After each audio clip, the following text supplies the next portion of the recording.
projects in controlled environment, and 2 is for the second version. What the latest in the market is the 2009 release.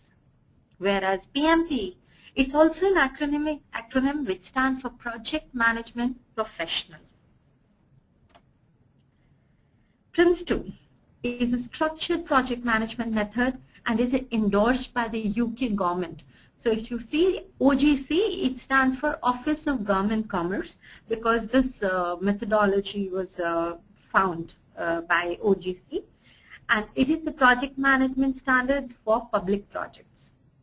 The exam is administered by APM Group. It's a Prince2, if I explain, it is a structured project management method based on experience drawn from thousands of projects and from the contribution of countless project sponsors, PMs, project teams, academicians, trainers, consultants, and so on. The list goes on. It is a non-proprietary method and has emerged worldwide as one of the widely accepted methods for managing projects. This is largely due to the fact that Prince2 is truly generic. It can be applied to any project, regardless of project scale, type, organization, geography, culture, style, whatever.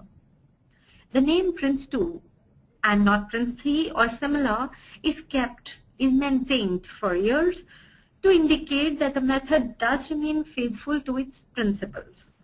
Okay, in Prince2 you have to understand principles are non-negotiable always. Now coming to PMP. PMP is a credential offered by PMI and is most popular project management standard endorsed by US, and the exam is administered by PMI. Let me tell you a bit about PMI. PMI stands for the Project Management Institute, and it is the leading non-profit organization which is devoted to project management profession. It has a global coverage with members from various leading organizations. Each city, each area has chapters and interactive groups. So they're very much into chat groups, a lot of interactions, newsletters, publications. You will find a lot from PMI. You can go to PMI's website and you can become a member, and you will be you can access a lot of good material. You will be invited to interactive material, etc. PMP certification is amongst the most coveted certifications globally. It's terribly popular in India. Almost 200 people pass PMP every day. And if I give you some statistics, I think we have close to 4 lakh PMPs all over the globe, or maybe more. Right this very minute, I think 2 or 3 people would have passed the PMP while our session is ongoing. Again, PMP is also industry generic, but it has seen a lot of popularity in IT sector. Now, if I look at the differentiators, the key differentiators, Prince2 is process-based. It is process-based approach to project management, whereas PMP is knowledge-based. Knowledge-based approach because it always seeks on the knowledge of the prior knowledge of project management, and in order to continue the knowledge of project management, so it's based on knowledge. Now, as I talk to you, what is the right time to do a certification? This point would help you take a call. Prince2 certification requires no prior knowledge or experience in project management. So for people who want to change their line, who want to get into the line of project management, students, MBAs, any career that you may have today, but if you want to move into the field of project management, maybe Prince2 certification is a good way to start. PMP certification is very good for people who are current project managers, who have a well-established background of managing projects, but now they want to put a stamp on it, because PMP requires at least 4,500 hours of project management experience, which is close to 3 years of project management. And it's not just a verbal talk. You would require to show proofs about the projects that you have managed, and it would be validated with the organization. So you need to be experienced to become eligible for the certificate by PMI and to gain benefits from the certificate on the marketplace. If you aren't, PMI will not allow you to sit for the exam. And if you fake your experience, then God save you, because there's going to be an inconsistency between your title and your aptitude. If you are experienced, the PMP certification will give the right signal of proficiency to the marketplace, and it will set expectations that you will hopefully be able to deliver what you have promised. We have to understand Prince2 is prescriptive and PMBOK is non-prescriptive. So Prince2 is a good one to start with because it will prescribe things, and PMBOK is a better methodology to start when you already have some experience. Now we come to some definition of Prince2 and PMP.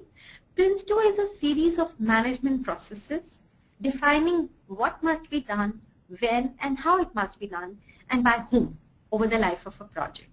So if you put it in a nutshell, Prince2 talks about what and why of the project management, the what and the why. On the other side, PMP focuses more on how. PMP talks about core practices, wider range of techniques that can be applied to manage a project. So it answers the question how to do something. Okay. I move to my next differentiation. Prince2 is an integrated set. You have to imagine it is a mesh of processes and themes. They are not isolated silos that can be selectively applied in your organizations. The principles are the fundamentals, but all in all, Prince2 is take it or leave it, but it comes as a whole. There are no plug and play. On the other side, PMP, each topic area can be referred to in isolation of others. It's a plug and play model. So you may choose, if you have a scope management requirement in your organization, so you can just take the knowledge area for scope out of the 9 knowledge areas and go for it. But Prince2 is an integrated set of process and themes, so they have to come together. Although there is a beautiful principle called tailoring, which does allow you a flexibility of reducing certain things, but I cannot explain that in detail, but that is a USP of Prince2. Now, another major difference between the two frameworks is Prince2 defines the roles of everyone involved in a project. It uses the principle define roles and responsibilities when we focus on this area, because Prince2 correctly believes that all people in the organization are stakeholders by one way or another. So it defines the role in this temporary project organization for all involved. Whereas PMP focuses only on the project manager role. So it is project manager centric. Users of PMBOK are sometimes frustrated as people may incorrectly view the project manager as a superman or a superwoman. That is the planner, decision maker, problem solver, HR manager, etc. Am I audible? I see some message. I hope I am audible to everybody. I'll continue. Yeah, you are audible. Now, what I was saying that in PMBOK, it is expected, the project manager is expected to be a superman because everything is on his shoulders. This may be common in construction industry where PMBOK has its origins. However, in many business projects, which for example may rely on IT-based solutions, the functional or financial authority does not lie with the PM. So I also support here that PM may not be the right person to blame if you do not have funds for your project or if you do not have resources for your project, because that power lies with the senior management. In this business environment, project managers are not always best placed to make the key decisions. In Prince2, the responsibility of the project is with the senior management because they are directing the project. So in the name of project board, and the role of PM is to manage the project on a day-to-day basis on behalf of the project board or the senior management. So project manager is an executor, whereas the decision-making authority remains with the senior level. At this point of time, I throw my third surprise question at you, which is, what is the III theorem in the context of stakeholders? I repeat my question. What are the I in context of project stakeholders? I move on with my rest of differences. Whenever you have time, you can type in your answers on the website.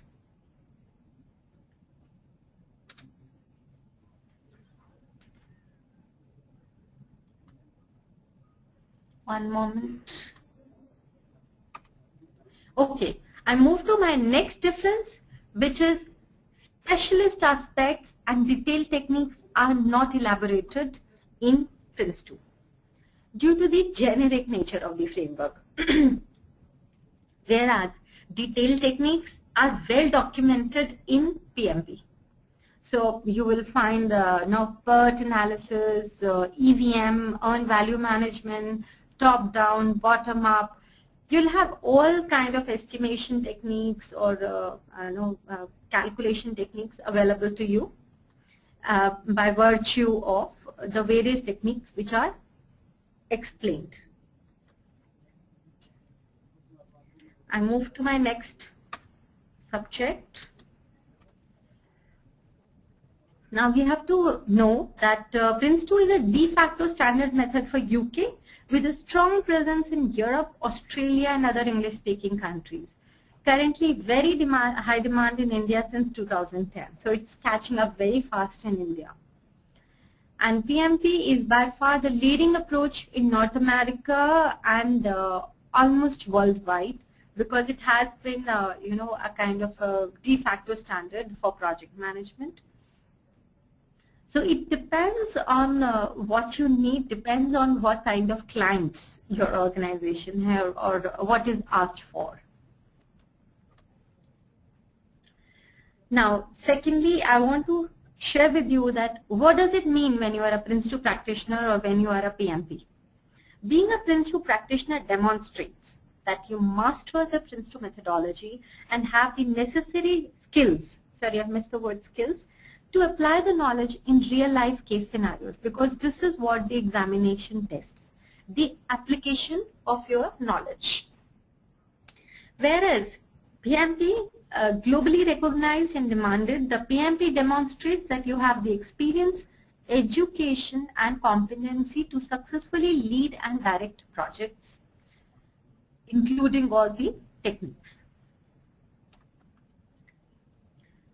With this, we move to our last slides on differentiation, and then we'll move to the certification information. The unique selling proposition of Prince2 is the tailoring approach. This is what I mentioned on my previous slide. This is one of the principles of Prince2, tailored to suit the project environment, which ensures that the project controls are based on project scale, complexity, importance, capability and risk.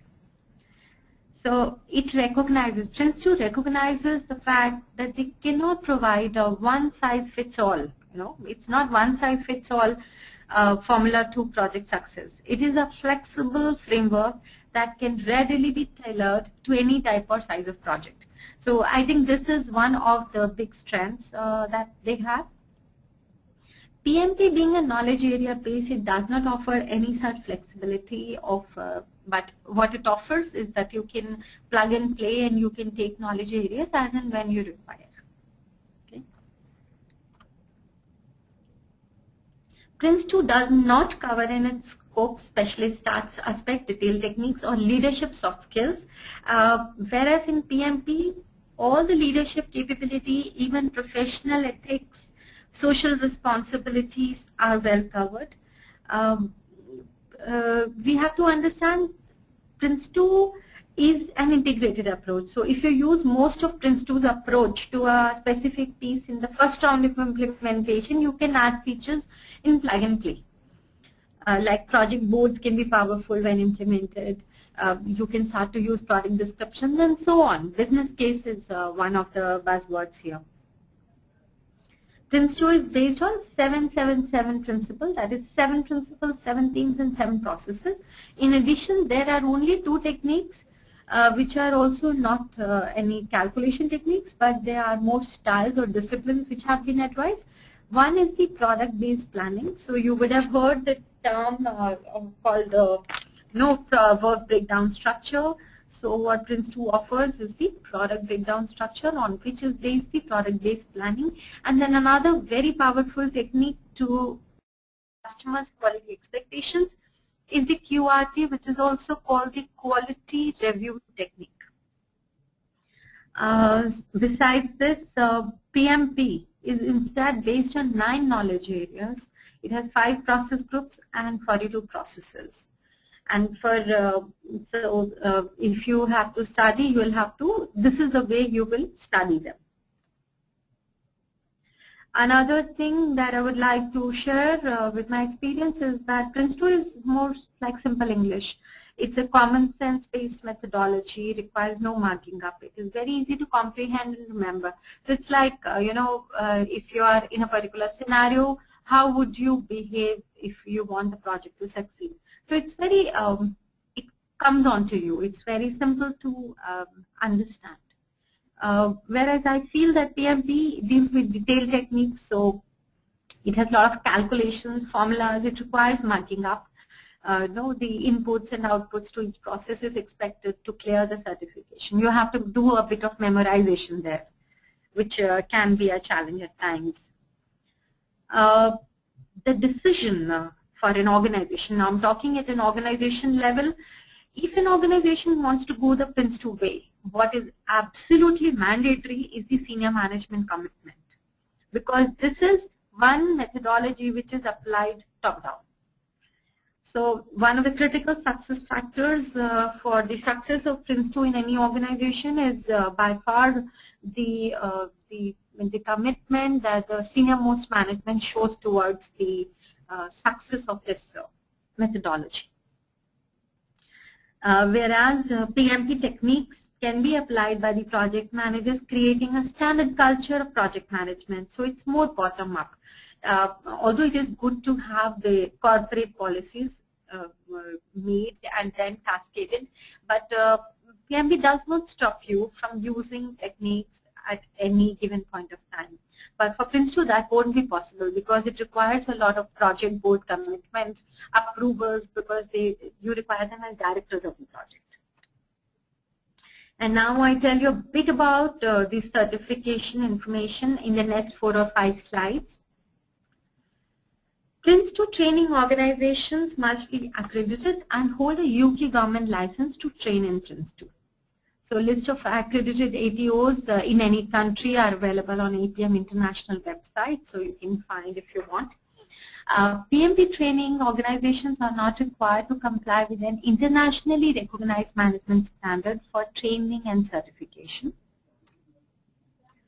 Prince2 requires a 5-day intensive classroom training, usually followed by a certification exam. Results come out in 4 weeks' time. They typically take 4 weeks to 6 weeks. Now that APM has presence in India, so it takes sometimes less than 4 weeks also.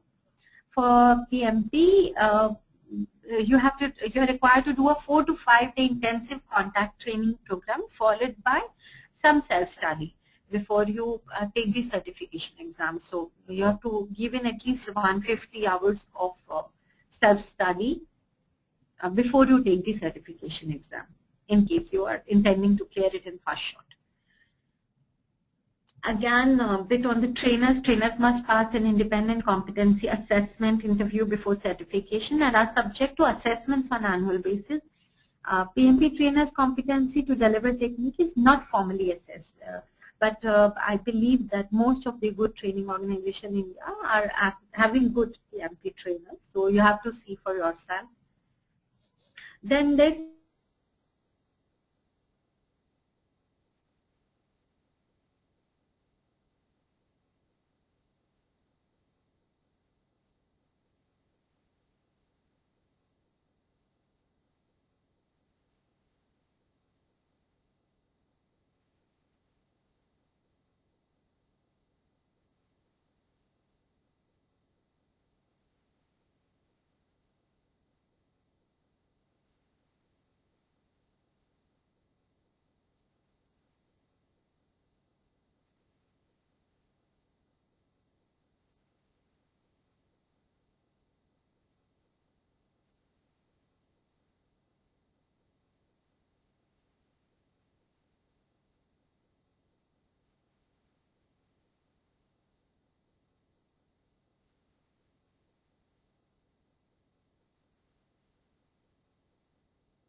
So you can find host of activities which earn PDUs. So once you are certified PMP and you are on PMI website, you can start to accumulate your PDUs by all such activities. For example, if you attend a project management related training for 8 hours, you will earn some PDUs and so on. The details you can check up from PMI website. The exam of Prince2 is based on OGC manual, Managing Successful Projects. Prince2 is in public domain, that is, there is no charge to use Prince2. It offers non-proprietary best practice guideline on project management and it's a registered trademark of OGC. For PMP, exam is based on PMBOK. PMBOK is Project Management Body of Knowledge, and what is currently in the market, which you have to study, is 4th edition.